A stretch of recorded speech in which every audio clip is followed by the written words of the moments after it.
আল্লাহর নবী নূহ আলাইহি ওয়াসাল্লাম 950 বছর দিনের দাওয়াত দিলেন। 950 বছর দাওয়াত দিয়ে 80 জনকে তার দলে আনলেন।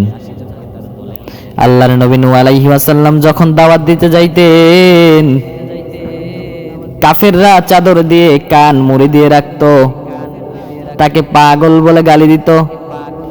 নূহ আলাইহি ওয়াসাল্লাম যখন বিশ্রামের জন্য ঘুমাইতেন, নূহ আলাইহি ওয়াসাল্লামকে চাদর মুড়ি দিয়ে জঙ্গলের মধ্যে ফালাই দিয়ে আসতো।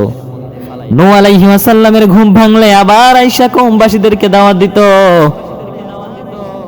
এভাবে 950 বছর দাওয়াত দেওয়ার পর নূহ আলাইহি ওয়াসাল্লাম বলেন, আল্লাহ তুমি এই কওমবাসীদেরকে ধ্বংস করে দাও।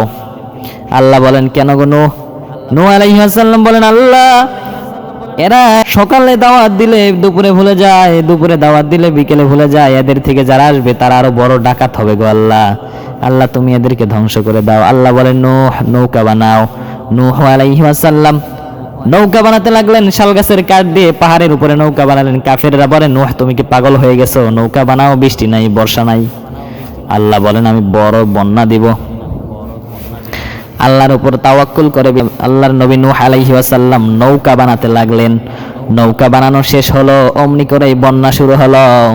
এই বন্যা সেই বন্যা না, এমন বন্যা দিলেন আকাশ থেকে পানি পড়ে, মাটি ফেটে জোয়ার উঠে, দুই দিকের বন্যায় পুরা পৃথিবী কানায় কানায় পানি দিয়ে ভরে গেল।